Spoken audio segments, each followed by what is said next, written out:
It's during the outbreak of the rage virus in England. A man named Don and his wife Alice are hiding in a country house with 4 other survivors. They're relieved their 2 kids are safe on a school trip to Spain, far from the chaos. One day, they hear a knock at the door. A young boy begs for help, and they decide to let him in. Big mistake. The infected have tracked the boy, and soon they swarm the house. One by one, the survivors fall. In the chaos, Don makes a heartbreaking decision. He abandons Alice to save himself, running for his life as she's left behind. The guilt? Oh, it's gonna come back for him later. 28 weeks later, the infected have all starved to death. With the worst seemingly over, an American-led NATO force moves in, securing parts of London. They begin letting English citizens return home, those lucky enough to be abroad when the chaos started. This is when we meet Don and Alice's children, Tammy and Andy. They're brought into a heavily guarded green zone on the Isle of Dogs, a small peninsula in East London. It's the safest place around, with snipers watching from rooftops just in case the nightmare comes back. Leaving the green zone? That's a big no-no. Outside, soldiers are still cleaning up piles of rotting corpses. Don now manages one of the apartment buildings in the green zone. When Tammy and Andy ask what happened to their mother, he lies to protect them, saying he tried to save her, but there was no hope. But kids don't always follow the rules. Tammy and Andy sneak out of the zone, heading back to their old house to grab some things that remind them of home. Inside the attic, they make a chilling discovery: Alice, alive but delirious. The soldiers bring Alice back to the green zone, where an army doctor named Scarlett examines her. She finds a shocking secret. Alice has the rage virus in her blood, but she's immune to its effects. Unfortunately, there's a terrifying catch. Alice is a carrier, which means her saliva or blood could spread the infection to others. The leader of the operation, Commander Stone, isn't interested in risks. He orders Alice to be executed, even though she might hold the key to curing the virus. Meanwhile, Don is drowning in guilt. Tammy and Andy's bitter words about how he abandoned their mother haunt him. Desperate to make peace, he sneaks into Alice's room to see her one last time. She forgives him, telling him she still loves him. They share a tender kiss, but that's when the horror begins. Don becomes infected instantly. The virus consumes him, twisting him into a mindless monster. He brutally kills Alice, crushing her skull in a fit of rage. Now an unstoppable force of destruction, Don escapes into the green zone, spreading chaos as he attacks soldiers and infects anyone in his path. Scarlett realizes that Andy might share his mom's strange immunity, giving him a chance to resist the virus. Knowing he could be the key to survival, she springs into action, rescuing Tammy and Andy. Meanwhile, the army scrambles to control the outbreak. They pack the green zone residents into safe rooms like sardines, trying to contain the infection. But here's the twist.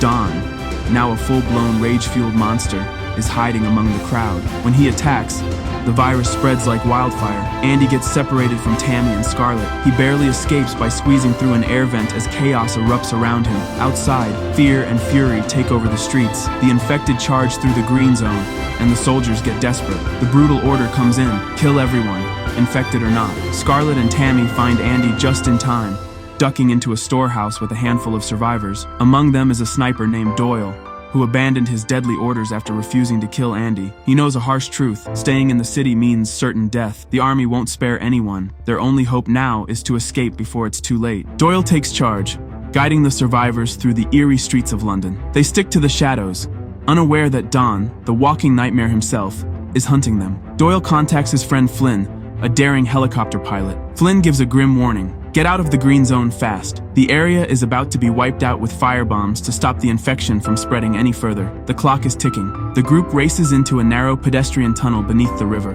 Flames roar through the city above, turning everything to ash. They barely make it out alive as the firestorm devours everything in its path. But the horror isn't over. While most of the infected are burned to cinders, about 50 of them survive the inferno. Driven by pure rage, they smash through the perimeter and pour into the heart of London, setting the stage for even more carnage.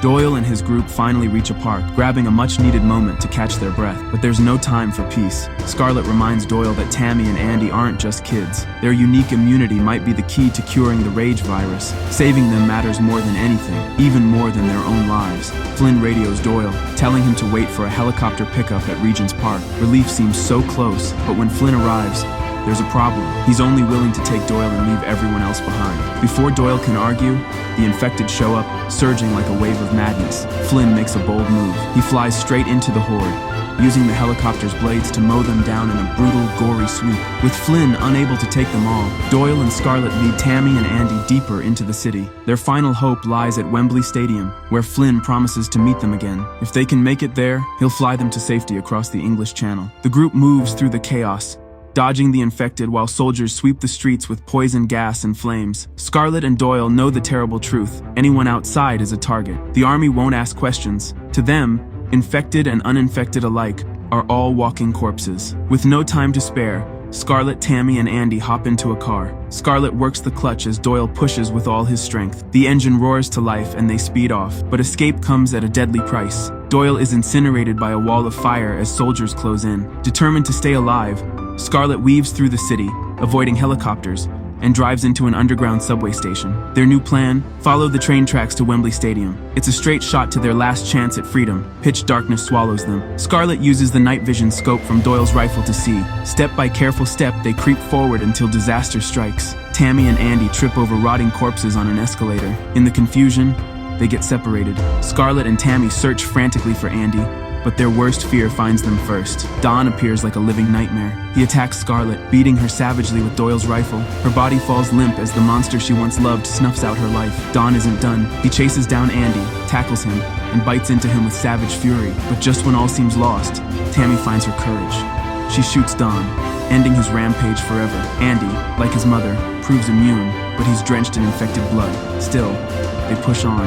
At Wembley, Flynn waits. He raises his weapon but can't bring himself to kill two children. Instead, he flies them across the English Channel, far from the horrors of Britain. No one alive knows the dangerous truth about Andy.